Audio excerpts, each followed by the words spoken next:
almost anything you can imagine happens when you're a young, energetic military guy. But you suck it up, you deal with it, you know, and that's the way it's been forever. I served for 6 years as a SEAL. We took mortars and RPGs every day. Military free fall, I've got, I think, just under 4,000 jumps. All our training involves explosives, high chance of injury, and that adds up over time. There's no one day that I can remember that I had a terrible landing, but there were a few that I've landed hard enough that I've blacked out. Sometimes you wake up and you're like, where the heck am I? Okay, time to gather up your chute, move out and do the mission. I never got IED'd. It's like mine's more of a cumulative thing from being around a ton of explosions. I first started to notice symptoms probably after Afghanistan. I got a really bad stutter, loss of feeling in my extremities, piss shivers. You know, like I'd just be sitting there and I'd just shake out of nowhere. I'd be at the bar and order a beer and a hot water, and the bartender would be like, what the hell is wrong with you? My second deployment, I was hit by an IED. I had tons of nerve pain and trigeminal neuralgia and stuff. So. Anger outbursts. I had issues with my speech. Short-term, mid-term memory loss. I could actually watch my memory fade, and it scared me. The guy said something, and in a rage, I picked up my cart full of groceries and I threw it at him. My wife said, you need to go get checked out. You know, you aren't the same guy that you were before you deployed. And after all the deployments, probably 15, 20 years of her nagging me and saying, you need to go get yourself checked out. I did. And I found out that there were a lot of problems. It's almost like us if we go on a run, and if you were to think about putting 50-pound ankle weights and then doing that same run, that's what your cells are doing with an injury. They're running marathons just to do everyday tasks.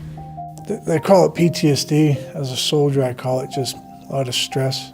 From the very beginning, you're trained to see things other people aren't able to see. You're trained to be alert 24/7. You're trained to engage your enemy, and they teach you how to turn on, but they don't teach you how to turn off.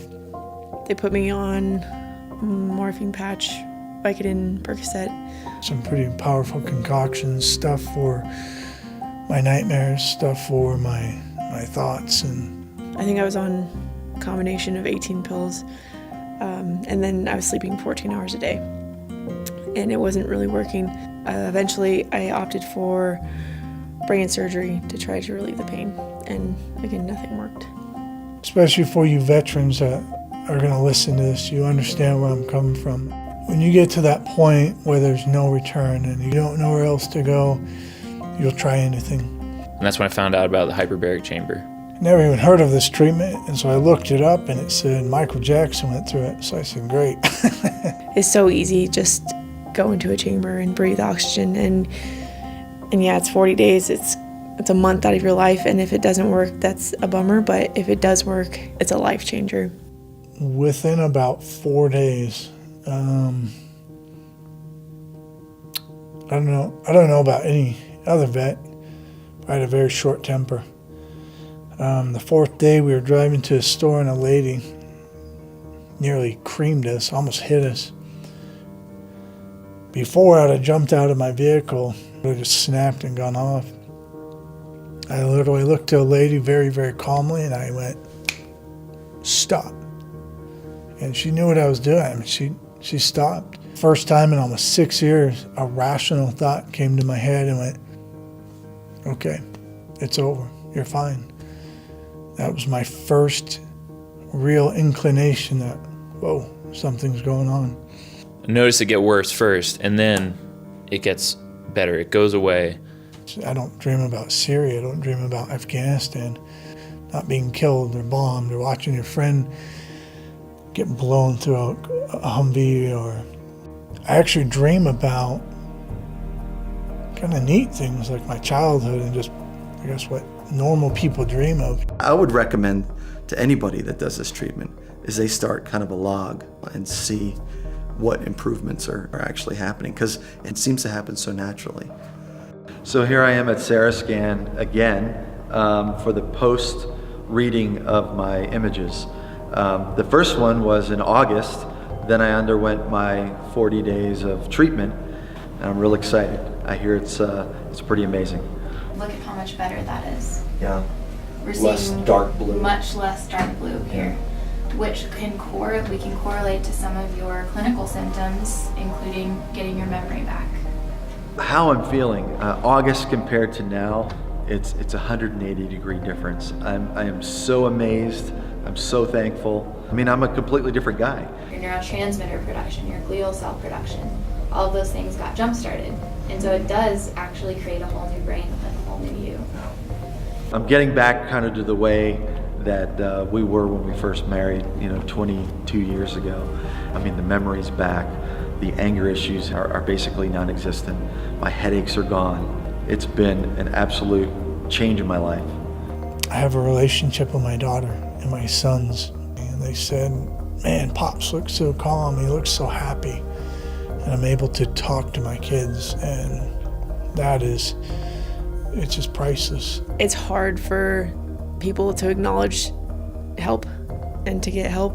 Without HBOT, I wouldn't have been able to do all the things that I've done in the last 5 years. I've gone to the South Pole, and just recently I've been able to climb Denali. We were able to take 5 flags with almost 500 names of fallen soldiers written on them to the summit of the tallest mountain in North America. And we absolutely would not have been able to do that without Ryan and Eddie. They've changed my life. To everyone, whether you're a corporation, whether you're an individual or a family or a vet wife or a vet family, or someone who has lost a loved one due to the war, with all my heart, with all my soul, I want to say thank you. Without your sacrifice, without your donations, I would not be here. I would not have this second chance. And for however many men and women who have gone through this and will continue to go through this, it's because of you and your generous giving